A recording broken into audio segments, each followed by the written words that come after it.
Bueno, y en esta mañana tenemos el privilegio de tener con nosotros aquí a la doctora Sara Caicedo. Ella es exalumna del Instituto Transforma, se graduó el año pasado y está ahora haciendo su maestría en Cosmovisión Bíblica. Y es profesora universitaria de la Universidad Externada de Colombia, especialista en finanzas, con un máster en finanzas. Y bueno, gracias a Dios porque el Señor está levantando una nueva generación de predicadores, y gracias a Dios porque hoy tiene una palabra para nosotros bien interesante, que nos muestra cómo ha sido el desarrollo del liderazgo bíblico y del gobierno bíblico a través de la historia. Así que vamos a recibirla con un aplauso para el Señor.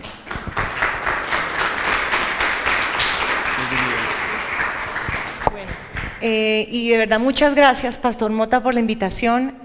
Para mí es un privilegio poder compartir este mensaje con ustedes, porque he sentido desde hace un tiempo una carga infinita por este país, sobre todo obviamente muy preocupada por el proceso electoral que se avecina. Entonces quisiera preguntarles a ustedes, ¿quién quiere una patria libre?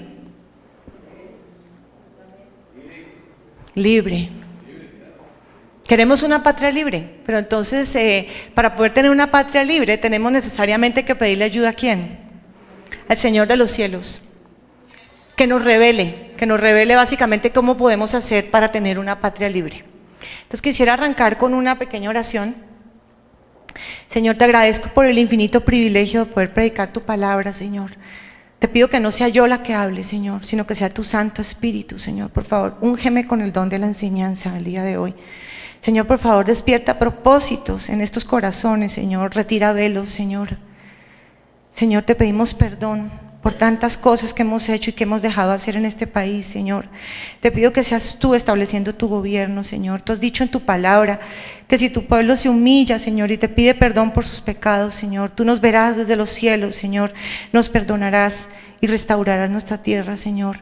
En el nombre de Jesús yo reclamo esa promesa para Colombia, Señor, y te pido que esta iglesia, Señor, establezca contigo una alianza, Señor, para que sea un centro de avivamiento y de reforma para esta nación que es Colombia, Señor. En el nombre de Jesús, amén. Una responsabilidad grande, ¿no, pastor? Bueno, perfecto. Entonces, debo confesar que la primera ministrada con esta prédica fui yo. Porque a través de este estudio que arrancó el año pasado con el diplomado, comencé a entender cuánto nos ama Dios. Comencé a entender quién lo creyera. Un tema que todo el mundo cree que es súper árido, realmente no lo es. Porque es otra manera de uno ver el carácter de Dios. Cómo Dios nos ama como un Padre totalmente que se preocupa por todos los aspectos y por toda la esfera, de todas las esferas de la sociedad. Entonces el gobierno civil no es la excepción. De hecho, cuando comienza uno a mirar la Biblia, uno ve que la Biblia tiene más directrices para esta vida que para la próxima. Tiene directrices para todas las esferas. Y uno ve que el gobierno civil es creación de Dios. ¿Sabían eso? El gobierno civil fue una creación de Dios. ¿Para qué fue la creación? Fue una creación para impartir justicia y castigar al malhechor. Así de sencillo, o sea, realmente él no le colgó nada más que eso inicialmente. Y de hecho es ese propósito central. Entonces, ¿qué es lo que vemos? Vemos que en el mundo, típicamente la iglesia ha permanecido apartada de los temas electorales o los temas, digamos, de política. Hemos considerado que es un tema sucio, pero para Dios no hay territorios vetados y Dios todo lo hace limpio. En Estados Unidos más o menos el 50% de las personas participa votando. En Colombia fue en el 2014 48% de la población la que votó. Ahora estamos esperando, más o menos hay 36 millones de personas inscritas. Y la verdad yo quiero tener aquí socios para aumentar ese porcentaje. ¿Quién se compromete a llevar a todos a votar en estas próximas elecciones? ¿Cómo así? ¿Hay gente que no se compromete? Ok, espero después de esta conferencia comprometerlos absolutamente a todos. Bueno, entonces también uno se pone a oír los discursos y sobre todo he oído mucho a Vivian Morales. Vivian Morales dice que definitivamente el gran problema de Colombia es la falta de valores y creo que en eso estamos de acuerdo. Y creo que gran parte de las banderas de muchos partidos es el tema de la lucha contra la corrupción. Y yo pregunto, ¿Pueden realmente los que no creen en Dios hablar de corrupción y que van a luchar por una patria sin corrupción? Realmente el manual por excelencia para poder hablar de ética es la Biblia. Y si quieren sacar a Dios de todas partes, ¿ustedes creen que pueden hablar de la lucha contra la corrupción? Yo pensaría que no. Yo pensaría que ese es un territorio donde los hijos de Dios tenemos que decirle al mundo cómo funciona una patria sin corrupción. Y para eso me voy a referir a Romanos 8:19. Dice, porque el anhelo ardiente de la creación es el aguardar la manifestación de los hijos de Dios. Porque la creación fue sujetada a vanidad, no por su propia voluntad, sino por causa del que la sujetó en esperanza, porque también la creación misma será libertada de la esclavitud de la corrupción, a la libertad gloriosa de los hijos de Dios. ¿Qué está diciendo? Palabras más, palabras menos. Que está esperando que los hijos de Dios digan cómo tenemos que manejar todas las esferas de la sociedad, incluida gobierno civil, obviamente. Cuando nosotros declaramos, Señor, en el Padre Nuestro, que se haga tu voluntad, así en la tierra como en el cielo, ¿acaso decimos así en la iglesia como en el cielo? Así en la tierra, en todas partes. No hay territorios vetados, entonces también estamos esperando una manifestación de los hijos de Dios sobre cómo se tiene que manejar el gobierno civil. ¿Sigamos? Bueno, entonces el principio y el eje conductor de esta conferencia básicamente es que Dios lo que espera es que nosotros tengamos autogobierno. Autogobierno. Y yo le hablo mucho a mi hijo de eso. Mi hijo tiene 5 años, pero siempre le hablo de autogobierno. Y básicamente, ¿qué es lo que espero o lo que esperaríamos todos de nuestros hijos? Que no necesitaran que uno estuviera todo el día encima, ¿cierto? Tú no necesitas que yo te repita las cosas 3 veces. Tú ya sabes lo que tienes que hacer. Y ese es el centro de todo. O sea, Dios ya nos reveló su palabra. Ya nos dijo lo que tenemos que hacer. Lo que tenemos que hacer es obedientes. Entonces, el autogobierno es la capacidad de cada individuo de dirigir y controlar su propia vida, obedeciendo a Dios. Entre más autogobierno interno tenemos, menos necesidad tenemos de un gobierno externo, porque todo el mundo sabe lo que tiene que hacer. Dice, quien se autogobierna será capaz de gobernar una ciudad o una iglesia. Es decir, que cuando nosotros elijamos a nuestros gobernantes, lo primero que tenemos que mirar es cómo gobierna su familia, cómo ha gobernado en esos puestos que ha tenido anteriormente. ¿Lo ha hecho bien? ¿Lo ha hecho en excelencia? Porque si no lo ha hecho, ¿por qué tendríamos que creerle ahora? ¿Sí? Y finalmente la corrupción es un reflejo de la falta de autogobierno de nuestros gobernantes, pero también la falta de autogobierno ¿de quién? De los que los elegimos. Entonces lo primero que tenemos que hacer es trabajar mucho en nosotros y en nuestros hijos, las próximas generaciones, el autogobierno. Es conocer la palabra de Dios y obedecerla. Y si lo hacemos, estaremos en una patria totalmente distinta. Listo. Y también yo les mencionaba ahí el carácter de Cristo, es decir, que finalmente lo que dice en su palabra Dios es que Él está esperando que todos seamos como Cristo. Entonces a eso lo tenemos que apuntar. Entonces en la medida en que somos como Cristo, tenemos autogobierno interno, tendremos libertad política externa. Solamente en ese punto. Bueno, entonces un breve recuento histórico porque mi conferencia tiene mucho que ver con la parte cronológica de la Biblia. Arrancamos con la creación, Adán, Eva, ¿sí? Jardín del Edén. Se corrompe el propósito de Dios desde un principio, pero Él ya tiene un plan, ¿verdad? Finalmente continúa la historia con Caín, ¿cierto? Y con Set, y con toda su línea. Y comienzan a tener hijos. ¿Y qué pasa? Se corrompe demasiado la creación. Ya estamos hablando de una generación que genocida. Dicen que la violencia en el mundo era impresionante. Impresionante, a tal punto que posiblemente lo que vemos hoy es un cuento de niños al lado de lo que estaba pasando en ese tiempo. A tal punto que Dios dice, voy a acabar con todo y voy a arrancar de nuevo. Y voy a castigar con pena de muerte a esa generación genocida. ¿Y cómo lo hizo? Por medio de una inundación. Pero solamente dejó una familia, la familia de Noé, ¿sí? Porque era un hombre justo, ¿sí? Pero entonces ellos llegan ya en el arca, ahora sí, arranquemos de nuevo, le da la misma instrucción que le había dado a Adán y Eva, pero esta vez le sube una instrucción más. Y le dice ¿qué? Que castigue con pena de muerte a quien mata a alguien, porque la vida humana es sagrada. Lo autoriza a eso y a que tenga algún tipo de sistema de justicia. Miremoslo. Yo exigiré la sangre de cualquiera que le quite la vida a otra persona. Si un animal salvaje mata a una persona, ese animal debe morir. Y cualquiera que asesine a otro ser humano debe morir. Si alguien quita una vida humana, la vida de esa persona también será quitada por manos humanas. Se autoriza básicamente a Noé a que aplique la pena capital. Pues Dios hizo a los seres humanos a su propia imagen. Ahora, sean fructíferos y multiplíquense y vuelvan a poblar la tierra. ¿Sí? Mandato cultural más una pequeña instrucción adicional, a ver si en esta ocasión no se mataban todos. Bueno, y digamos que lo intentaron, siguieron con el plan, pero ya más o menos cuando estamos en la historia del Génesis en Babel, otra vez se ha corrompido del todo el plan de Dios. Y ahí tenemos a Nimrod, que es sin lugar a dudas el primer funcionario de gobierno que ya digamos que acabó con ese plan original que tenía para el gobierno civil. ¿Y qué es lo que él les dice? Tengo una brillante idea. ¿Por qué no me ayudan? Hacemos una torre entre todos y casi que llegamos al cielo y nos labraremos un nombre y seremos poderosos. Y lo peor de todo es que la gente dice, oiga, sí, excelente idea, ayudémosle a este señor. Él lo que pretende es reunir recursos y reunir mano de obra para poder hacer eso. ¿Y qué es lo que les promete a cambio? Que les va a solucionar todos sus problemas. Un poco como hoy en día, ¿verdad? Con los populistas. No te preocupes, yo te voy a solucionar el problema de empleo, el problema de salud, el problema de educación, todos los problemas te los voy a solucionar. Es decir, están tratando de convertir al Estado en un Dios mismo, en un Salvador, en un Mesías. Y lo peor de todo es que los hombres le creen a este tirano. Y comienzan a construir, y si no hubiera sido porque Dios intervino de nuevo, estaríamos casi que se hubiera dañado todo el plan desde el principio.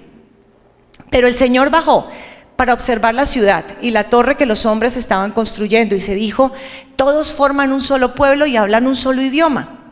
Esto es solo el comienzo de sus obras, y todo lo que se propongan lo podrán lograr. Será mejor que bajemos a confundir su idioma, para que ya no se entiendan entre ellos mismos.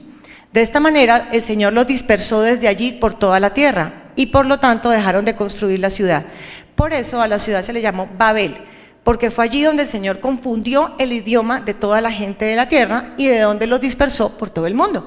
Entonces, cuando yo leí esa historia la primera vez, yo dije, ay, pero qué injusticia, al Señor no es que le gusta la unión, que Él odia la división. ¿Qué pasó ahí? Pero sí se pusieron de acuerdo, ¿no dice eso en la palabra?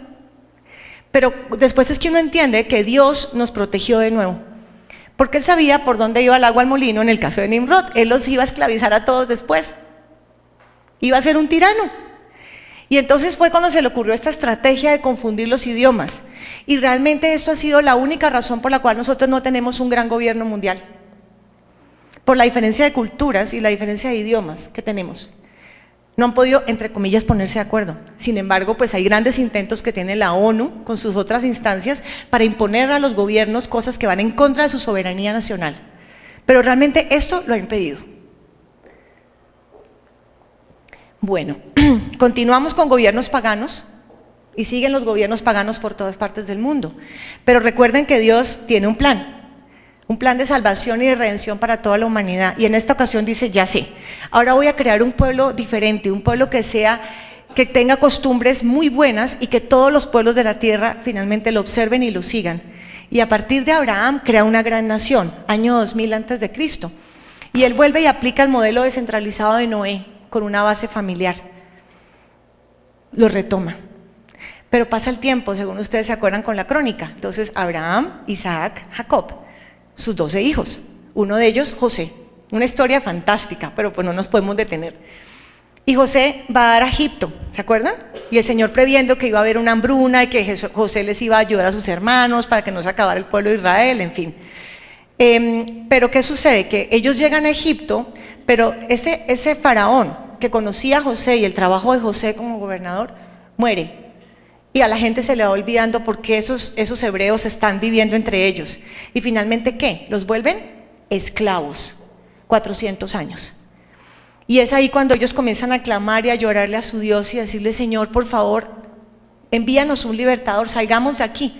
Y efectivamente, ¿el qué hace? Pues les manda a Moisés. Y Moisés dice, listo, yo los voy a sacar de allá. Y efectivamente lo hace, pero entonces cuando ya llegan al desierto, él trata de gobernar como ¿qué? Centralizadamente. Un gobierno centralizado es totalmente pagano. A Dios le gusta la descentralización y el federalismo. Otro principio, autogobierno, federalismo, descentralización. Y entonces él comienza claro, él había sido criado en la corte del faraón, entonces él hace lo mismo que el faraón. Él comienza a recibir a la gente, todo el mundo venga a hablar conmigo, 2 de la mañana todo el mundo haciendo fila. ¿Y qué pasa? Llega Jetro y Jetro le dice, no, dame un segundo, su suegro le dice, no, tú de nuevo no estás entendiendo el propósito de Dios, tienes que descentralizar. Y entonces, claro, le dice, ¿por qué no nombras a jueces? ¿Se acuerdan? Jueces entre cada 10, cada 50, cada 100 y cada 1000 personas. De nuevo, descentralización. Entonces vamos a ver unos elementos que son espectaculares de lo que es la República Hebrea, que realmente, sin darnos cuenta, realmente lo que la civilización occidental considera como una buena práctica no es nada diferente a la República Hebrea. Entonces el suegro de Moisés le dijo, no está bien lo que haces, te agotarás del todo, tú y también este pueblo que está contigo. El trabajo es demasiado pesado para ti, no podrás hacerlo tú solo. Ahora pues, escúchame, yo te aconsejaré y Dios estará contigo. Sé tú el portavoz del pueblo delante de Dios y lleva los asuntos a Dios. ¿Qué está diciendo ahí? Por un lado, descentralización, y por otro lado, finalmente, ¿quién es el que manda aquí? Dios. Enséñales las leyes y las instrucciones y muéstrales el camino a seguir y lo que han de hacer. Es decir, lo que pasa es que uno cuando no mira la historia en contexto le parece normal, porque hoy en día esto es normal. Pero en esa época, recuerden que esto era lleno de tiranos y paganos alrededor del pueblo de los hebreos. Y esto era una innovación, decir que tuvieran leyes escritas, eso no existía, muchachos, no existía. Era un rey o era un tirano y él iba cambiando de opinión todos los días y la gente tenía que hacer lo que él decía. Entonces decir que eso estuviera escrito, de hecho, cuando uno mira el hebreo es bastante sencillo. Tú miras todo lo que tiene que ver con los jeroglíficos egipcios, eso no lo entendía sino una minoría de la población. En cambio él dice, lo quiero escrito y que todo el mundo lo pueda leer y escribir. ¿Por qué? Porque él nos quiere libres. ¿Sí se dan cuenta cómo nos ama? Nos quiere libres, no nos quiere esclavizados por un tirano. Entonces dice, enséñale las leyes y las instrucciones y muéstrales el camino a seguir y lo que han de hacer, pero selecciona de entre todo el pueblo a hombres capaces, temerosos de Dios, hombres íntegros que aborrezcan las ganancias deshonestas y ponlos al frente de ellos como jefes de 1000, de 100, de 50 y de 10, para que juzguen al pueblo en todo tiempo. Él les dijo, ay, este me gusta y este me gusta. No, les dijo ¿qué? Principio de representación, otro elemento. Escojan ustedes. Él nos ama y Él respeta la voluntad popular, Él no nos impone nada. Entonces nos está diciendo, escojan ustedes. ¿Por qué? Porque Él también quiere que su pueblo aprenda de los errores. Él nos dio la voluntad de decidir. El libre albedrío, aquí está perfectamente reflejado su propósito. Pero miren lo que les dice, capaces, temerosos de Dios, hombres íntegros que aborrezcan las ganancias deshonestas. ¿Ustedes creen que esta definición no aplica hoy? ¿No debería ser acaso también esta la manera en que nosotros hagamos como el checklist, la lista de chequeo de nuestros candidatos? ¿Por qué habría de cambiar esto? Todo asunto difícil lo traerán a ti, pero ellos juzgarán todo asunto menor. Así aliviarás la carga que hay sobre ti, haciendo que otros la compartan contigo. ¿Qué está diciendo aquí? Principio de apelación. Es decir, si no les sirve la justicia que se imparte a este nivel, tú puedes subir, ¿cierto? La jerarquía y podemos mirar el problema. ¿Por qué? Porque es más difícil corromper a 2 jueces que a 1. Por eso. Si haces esto y Dios así te lo manda, tú podrás resistir y también todo este pueblo irá en paz a su lugar. ¿Qué está diciendo? Que sin justicia no hay paz. Sin justicia no hay paz. Sin justicia no hay paz. ¿Lo pueden decir?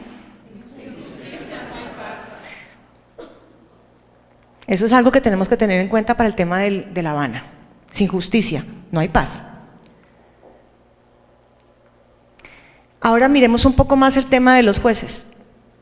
Y entonces, mandé a vosotros jueces, a vuestros jueces diciendo, oíd entre vuestros hermanos y juzgad justamente entre el hombre y su hermano y el extranjero.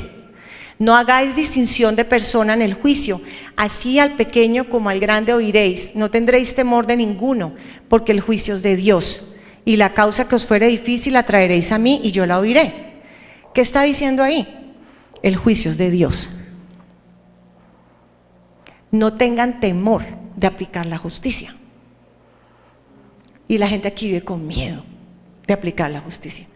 Temor le tiene que dar a uno de no obedecer a Dios, no a los hombres. Y otro elemento súper importante acá es juzgad con justicia, imparcialidad, principio de imparcialidad. ¿Sí ven? No simplemente porque es pequeño o no simplemente porque es grande, debes de girar la balanza hacia allá. Y una cosa que también es otro principio, al Estado se le pide justicia. A la iglesia y a los particulares se le pide amor, misericordia, perdón. Pero un Estado no puede ponerse con el amor, la misericordia y el perdón, porque genera anarquía.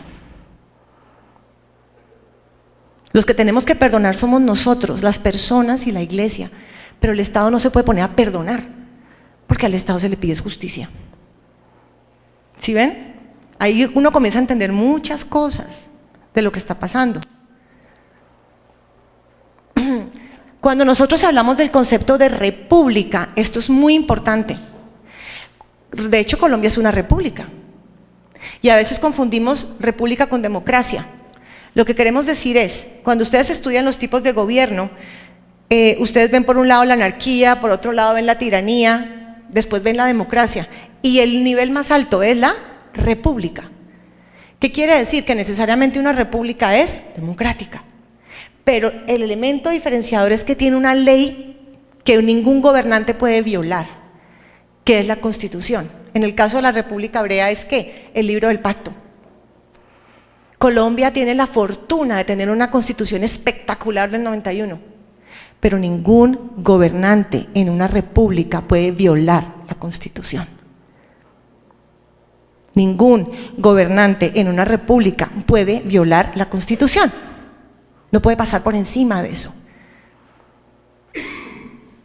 Entonces, esto es muy importante y es algo que también a uno le alegra de Colombia, que tenemos algo que nos puede defender contra la injusticia, y es una Constitución del 91, muy buena. Otro elemento importantísimo es que Dios no les impuso el libro del pacto. Dios no impone. Si Dios no nos impone nada, ¿por qué permitimos que un gobierno nos imponga algo? Porque es que lo digo yo y punto. Es que no, es que el pueblo no sabe lo que dice, no, es que ellos fueron engañados y por eso fue que votaron no. Yo sé más, no, yo sé más, voy a poner unos jueces que digan que eso estaba bien y que el pueblo fue engañado. Miren esto. Y vosotros me seréis un reino de sacerdotes y gente santa. Estas son las palabras que dirás a los hijos de Israel. Entonces vino Moisés y llamó a los ancianos del pueblo y expuso en presencia de ellos todas estas palabras que Jehová le había mandado. Y todo el pueblo respondió a una y dijeron: todo lo que Jehová ha dicho haremos. Y Moisés refirió a Jehová las palabras del pueblo. Pregunta, ¿no se supone que Dios es omnisapiente? ¿Cómo así que Moisés le refirió a Jehová las palabras? ¿Qué quiere decir eso? Él necesitaba oírlo. ¿Y qué es esto? El respeto a la voluntad popular. Y no solamente hubo una instancia, hubo tres. Como que, ¿seguro que están de acuerdo con el libro del pacto? Sí, estamos de acuerdo. No impuso nada. Dios no nos impone nada. Si Dios no nos impone nada, ¿por qué permitimos que un gobierno nos imponga? Entonces, y otra cosa importantísima es el consenso. Si se dan cuenta que ellos no sabemos cómo se pusieron de acuerdo, pero se pusieron de acuerdo. Para Dios es importantísimo el consenso y de hecho lo bendice. ¿Se acuerdan? Porque dice: todo reino dividido contra sí mismo no prosperará. A mí me preocupa profundamente la polarización de la sociedad colombiana, 50% para un lado y 50% para el otro. ¿Eso qué quiere decir? Que Dios no nos va a bendecir hasta que no nos pongamos de acuerdo, hasta que no haya consenso. Y recuerden que los cristianos no somos ni de izquierda ni de derecha, nosotros somos de arriba. Somos de arriba, no nos enredemos. Miremos a los cielos y miremos lo que les estoy diciendo y de acuerdo con eso pongámonos de acuerdo. ¿Sí? Otro elemento muy importante es la separación de los tres poderes. Dice, porque Jehová es nuestro juez, Jehová es nuestro legislador, Jehová es nuestro rey, es decir, legislativo, ejecutivo, judicial. Solamente Dios, por ser perfecto, puede tener los tres poderes en sus manos, pero los hombres no, porque los hombres tienen un corazón engañoso. Entonces, por eso es que tenemos que tener total división entre los tres poderes.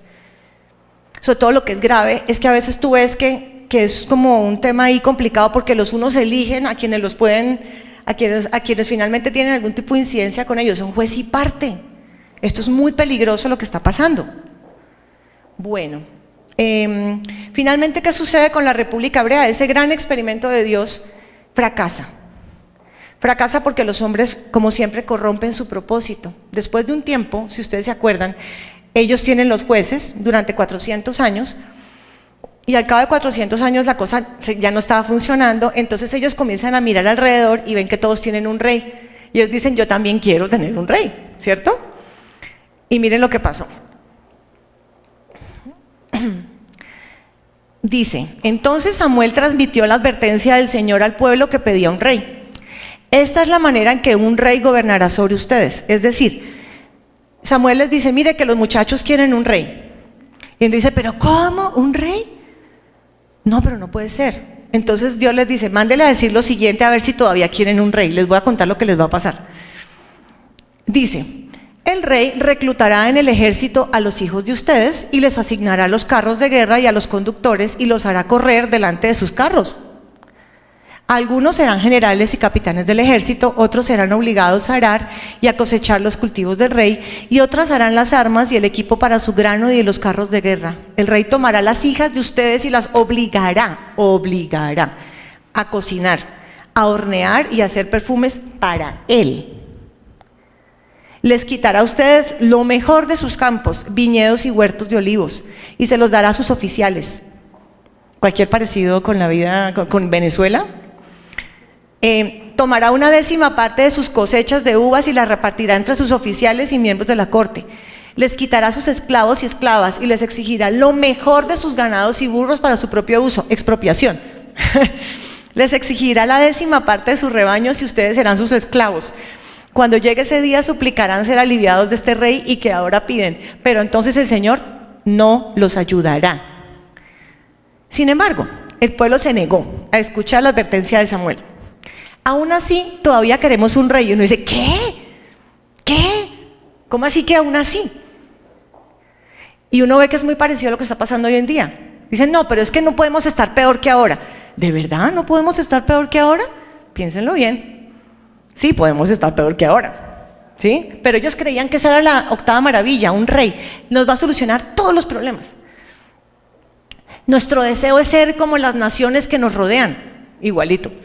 El rey nos juzgará y será nuestro líder en las batallas. Así que Samuel le repitió al Señor lo que dijo el pueblo, y el Señor respondió, haz lo que te piden y dales un rey. ¿Sí ven? Respeta la voluntad popular, así sea absurda, pero él también dice, dejémoslos que ellos mismos aprendan de sus errores, ¿sí? Pero aprendan de sus errores es que finalmente él sí los ayudó al principio, o sea, les pone a Saúl, que no es un personaje muy deseable, pero después les puso a David y a Salomón, en donde floreció Israel, ¿sí? Pero la cosa no siempre fue así. Tan es así que en el año 720 antes de Cristo desaparece el reino del norte, 586 desaparece el reino del sur, ¿a mano de quién? De los babilonios, y ya pues ustedes saben, se van para el exilio. Bueno, eso es el experimento de la República Hebrea, en eso terminó. Pero entonces después la humanidad dice, apartado de Dios, dice, ¿por qué no hacemos otro experimento de crear nuestras propias leyes? Y esto pasa en Grecia, pero apartados de Dios. Sin embargo, Cicerón dice que tiene que estar basado en la ley natural que depende de Dios, o sea, no del todo sacaron a Dios. Pero ese cuento de que supuestamente el pueblo podía elegir no era tan cierto, porque en esa época no se creía que todos los hombres eran iguales, sino que había unos inteligentes, políticos, versados, gurús, eso sí podían pensar, pero el pueblo no, porque era como, entonces no lo dejen opinar. Obviamente esto derivó en crisis sociales y finalmente también este imperio cayó. Bueno, llega Jesús, ¿cierto? Jesús llega entonces más o menos, ¿qué? Pues su ministerio comienza más o menos en el año 30 después de Cristo. ¿Y para qué vino Jesús, entre otras cosas? En nuestro propósito central de la conferencia. Vino a restaurar el autogobierno. Eso fue lo que Él vino a hacer en cuestión de gobierno civil. Entonces lo que Él dice es, a partir de ahora, la ley de Dios va a estar escrita en sus corazones. Y ustedes no van a necesitar un sacerdote que les diga qué está bien y qué está mal. Porque para eso tienen al ayudador, al consolador, al Espíritu Santo que se las va a interpretar. El principio del autogobierno. ¿Y Él vino a traer qué? Vino a traer salvación interna. Nos vino a hacer a todos ¿qué? Libres. Libres. ¿Quiénes de acá creen que son libres? Somos libres. Pero entonces para poder tener una nación libre, todas las personas deben de ser libres internamente, porque la libertad interna conduce finalmente a la libertad externa de una nación, libertad política. Entonces el primer trabajo que tenemos que hacer es que todo el mundo sea libre internamente. Porque una persona que es libre internamente comienza a mirar, ya después de que soluciona su vida, ya no tiene cargas, no tiene vicios, no está como esclavizado por el pecado, comienza a mirar a su alrededor y dice, ¿y pero qué es este gobierno? ¿No les pasa? Cuando uno ya ha solucionado su problema interno, uno comienza a pensar en estos temas como más colectivos. Miren lo que dice acá, donde está el Espíritu del Señor hay libertad. A mí me fascina la palabra libertad y a veces a mí me da risa porque la gente cree que los cristianos no somos libres, somos una gente toda reprimida. Yo digo, ustedes lo que no saben es la libertad que uno siente. O sea, nadie te puede entender ese concepto excepto que esté acá. Bueno, Cristo nos libertó para que vivamos en libertad. Por lo tanto, manténganse firmes y no se sometan nuevamente al yugo de la esclavitud. Es decir, yo los hice libres. Ustedes no se me dejen esclavizar por parte de nadie. Otra innovación para la época es que a los ojos de Dios todos los hombres son iguales. Siempre recuerden las palabras de Jesús en el contexto histórico. Cuando uno lo mira como en su contexto actual, uno dice, ay, pero ¿eso qué tiene de raro? Es un derecho adquirido gracias a ¿quién? A Él. Imagínense cómo era el mundo en esa época. Las mujeres eran peor que una mascota. De hecho, el pueblo judío no le hablaba a los samarios, a los samaritanos. Y Él era totalmente revolucionario, es totalmente revolucionario. Y dice una cosa que para la época era increíble: el hombre es superior al Estado. O sea, primero está el hombre y luego está el Estado. El Estado está al servicio del hombre y no al contrario. El gobierno civil existe para servir al bienestar común de cada individuo. Quienes trabajan en el gobierno civil son llamados servidores públicos. De ahí viene la palabra. Que ustedes ven, es que yo soy servidor público, y uno lo ve pues que no se sirve sino a sí mismo, ¿sí? Miren esto. Como ustedes saben, los gobernantes de las naciones oprimen a los súbditos y los altos oficiales abusan de su autoridad. Pero entre ustedes no debe ser así. Al contrario, el que quiera hacerse grande entre ustedes deberá ser su servidor. Y el que quiera ser el primero deberá ser esclavo de los demás, así como el Hijo del Hombre no vino para que les sirvan, sino para servir y para dar su vida en rescate por muchos. Es decir que si se va a hacer política desde el pueblo de Cristo, es la política pero de la toalla. De hecho, yo creo que si uno fuera senador, debería tener una toalla colgada en su oficina, allá en el Congreso, ¿no les parece? Para nunca olvidarse, ¿para qué estás ahí? Toca regalarle a los del partido unas toallitas.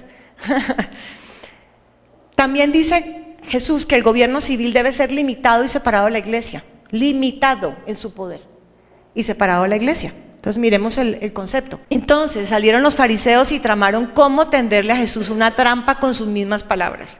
Enviaron a algunos de sus discípulos junto con los herodianos, los cuales le dijeron: Maestro, sabemos que eres un hombre íntegro y que enseñas el camino de Dios de acuerdo con la verdad. No te dejas influir por nadie porque no te fijas en las apariencias. Danos tu opinión. ¿Está permitido pagar impuestos al César o no? Conociendo sus malas intenciones, Jesús replicó: Hipócritas, ¿por qué me tienden trampas? Muéstrenme la moneda para el impuesto. Y se la enseñaron. ¿De quién son esta imagen y esta inscripción?, les preguntó. Del César, con minúscula, ¿no? Con minúscula. Respondieron: entonces, denle al César con minúscula lo que es del César y a Dios lo que es de Dios, con mayúscula. Al oír esto se quedaron asombrados, así que lo dejaron y se fueron. ¿Sí ven? Entonces, ¿Qué quiere decir esta palabra tan poderosa?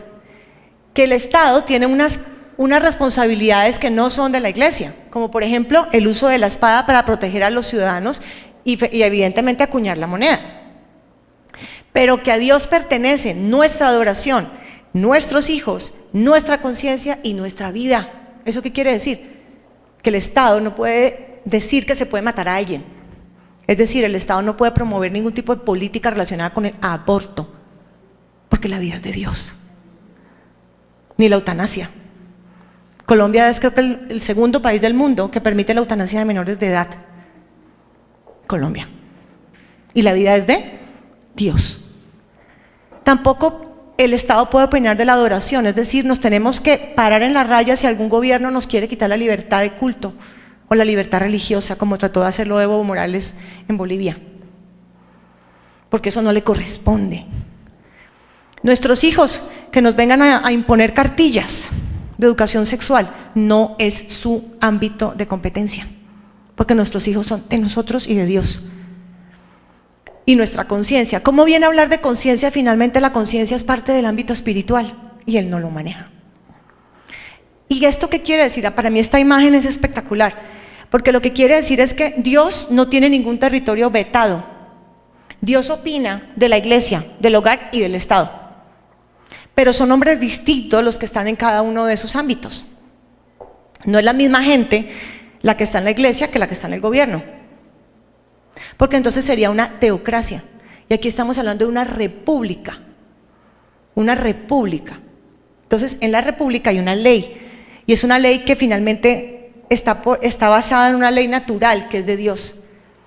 Entonces cuando dicen, ay no se puede hablar de Dios en el Estado, eso es mentira, y se los voy a demostrar en el preámbulo de la Constitución Nacional, y se los voy a demostrar en la ley estatutaria del año 94, en donde dice que finalmente Colombia no es un Estado ateo.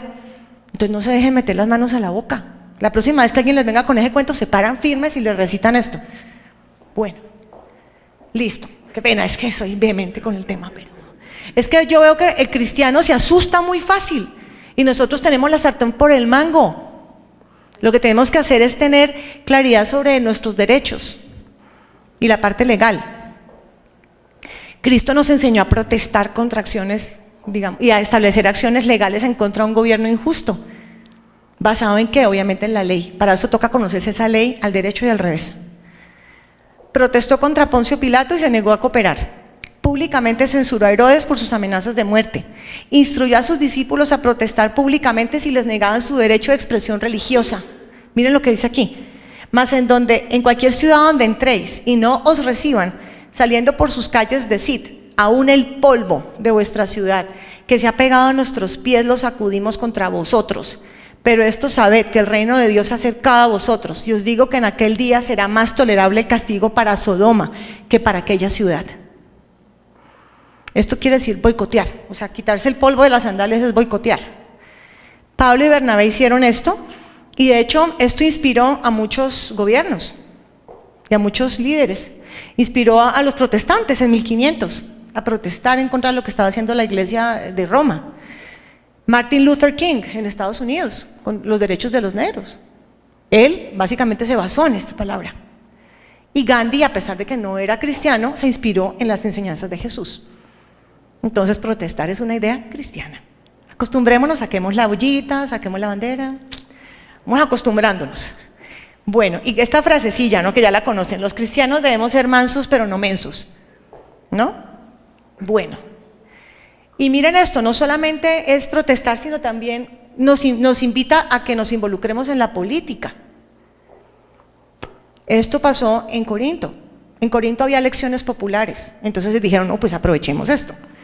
Y entonces Pablo escoge un ministro de la iglesia que se llamaba Erasto y le hacen campaña política entre todos y logran que quede elegido. Y de hecho es una persona que aún en las crónicas de la historia, o sea que no tiene nada que ver con la Biblia, es reconocido como un muy buen gobernante. Y miren lo que dice Pablo sobre que la gente no se quiere involucrar en los temas civiles. Si alguno de ustedes tiene un pleito con otro, ¿cómo se atreve a presentar demanda ante los inconversos en vez de acudir a los creyentes? ¿Acaso no saben que los creyentes juzgarán al mundo? Y si ustedes han de juzgar al mundo, ¿cómo no van a ser capaces de juzgar casos insignificantes? ¿No saben que aún a los ángeles los juzgaremos? ¿Cuánto más los asuntos de esta vida? Por tanto, si tienen pleitos sobre tales asuntos, ¿cómo es que nombran como jueces a los que no cuentan para nada ante la iglesia, o sea, a la gente que no cree en Dios? Digo esto para que les dé vergüenza. ¿Acaso no hay entre ustedes nadie lo bastante sabio como para juzgar un pleito entre creyentes? Al contrario, un hermano demanda a otra, y esto ante los incrédulos. Lo que está diciendo, ustedes tienen que estar en esas posiciones, tienen que ubicarse en esas posiciones para juzgar, porque ustedes sí tienen a Dios y lo pueden hacer bien, porque ustedes sí tienen conciencia. Estos no la tienen y ustedes los están dejando ahí solos. Posteriormente, lo que vemos entonces es el tiempo del oscurantismo. En el año 500 después de Cristo, más o menos el evangelio se había propagado al 40% de la población y 25% de la población era cristiana. Pero entonces los sacerdotes comienzan a decir que los únicos que realmente pueden explicar la palabra de Dios son ellos, y el pueblo ya deja de leer la Biblia, ustedes saben. Y es una época de total retroceso en la humanidad. En todos los aspectos, en la parte científica, todo eso. Como que la gente de Dios se aparta de todo eso. Pero entonces llega la reforma, pero incluso la prerreforma, 1348, con John Wycliffe en Inglaterra, y él dice, a raíz de la peste bubónica, no, pero estas verdades de la Biblia tienen que estar disponibles para todo el mundo, para todo el mundo.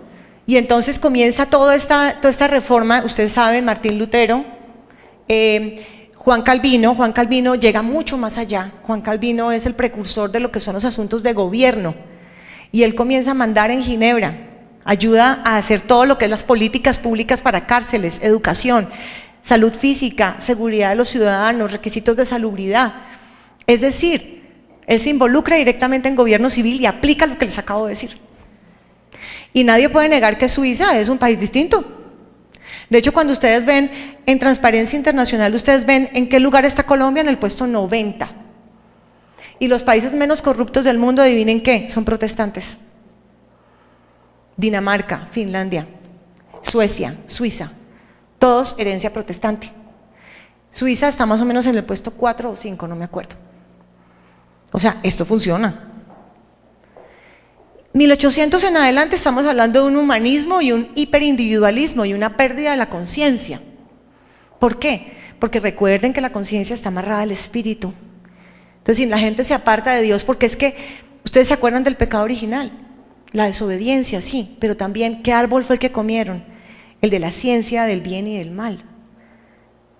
¿Eso qué quiere decir? Que el hombre dijo, Dios, yo no te necesito, porque yo sé lo que está bien y lo que está mal. No te necesito. Yo considero que la vida comienza en la semana 12, no en el momento de la concepción. ¿Por qué? Porque ¿sí ven cómo somos?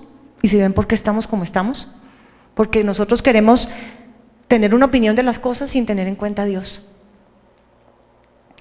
Y bueno, ya para ir cerrando esto cómo aplica a mí, qué bonita lección de historia, pero ¿cómo aplica a mí esto? A los que están aquí sentados y a mí misma. Tenemos que orar por los gobernantes, así no sean los mejores. ¿Lo estamos haciendo? Todos los días. Pero también tenemos que orar con arrepentimiento. Segunda de Crónicas 7:14. Cuando oré, le dije, Señor, hemos cometido muchos errores, pero sabemos que te pedimos que vengas tú y nos perdones y establezcas tu gobierno en Colombia. Y dice, y yo restauraré su tierra, a pesar de que ustedes no se lo merecen, pero me clamaron, ¿sí?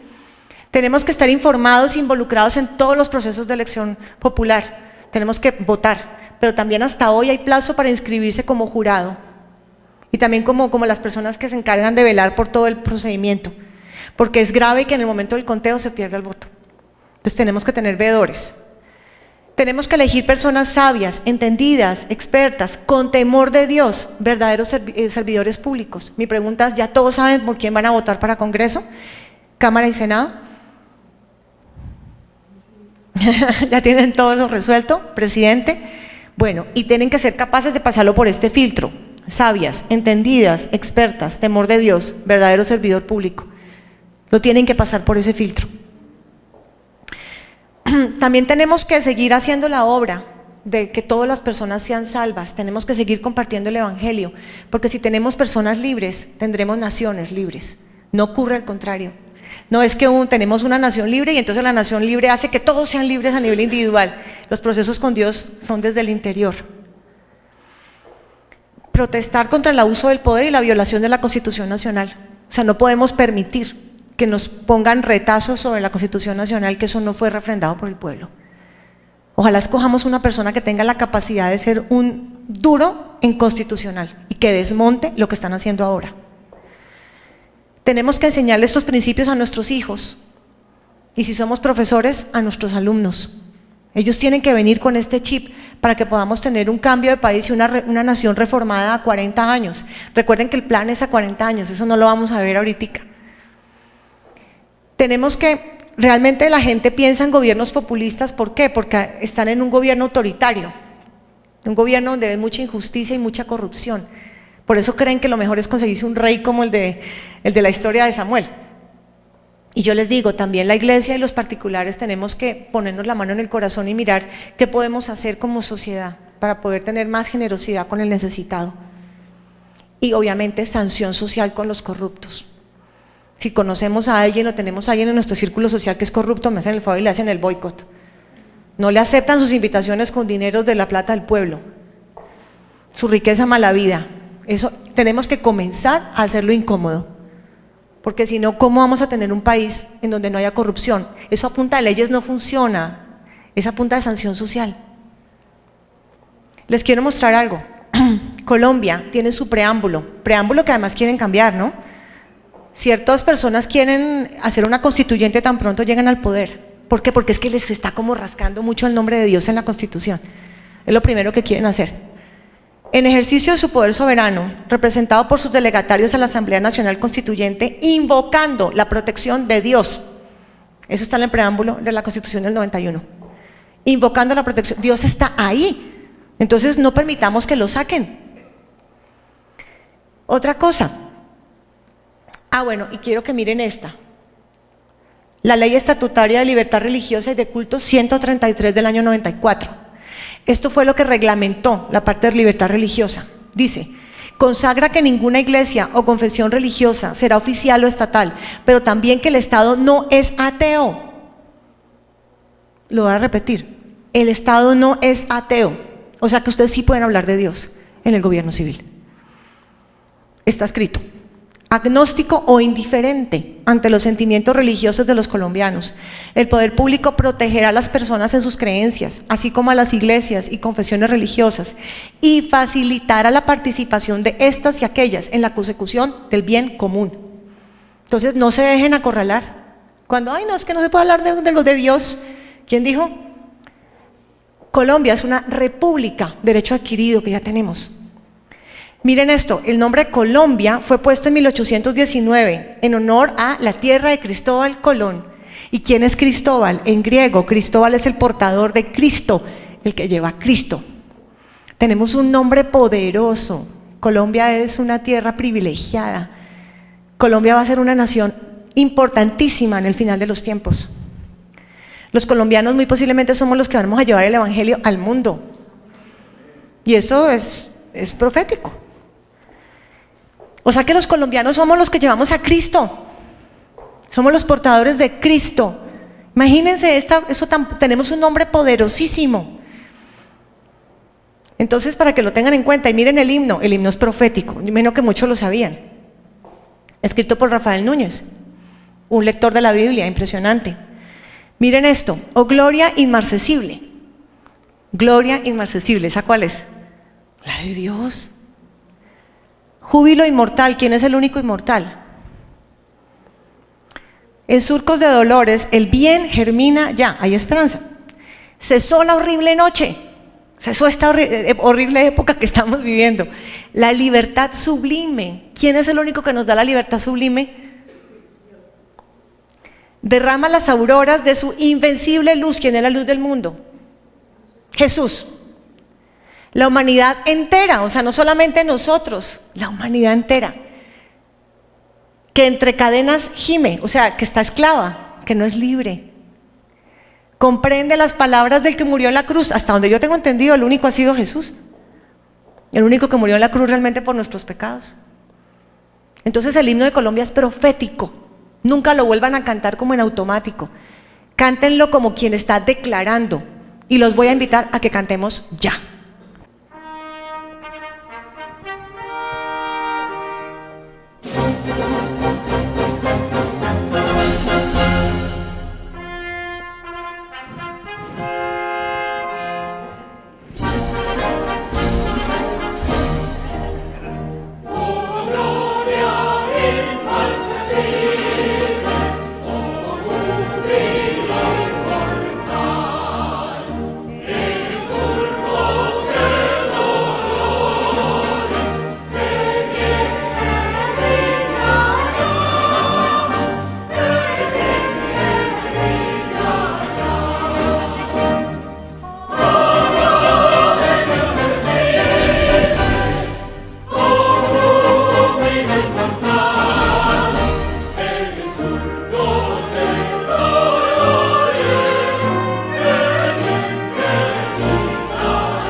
Mensaje que quería compartir con ustedes, para mí es un mensaje que para mí es una carga, para que la gente de verdad vote en conciencia y que nosotros soñemos en una patria mejor, no de izquierda ni de derecha, sino de arriba.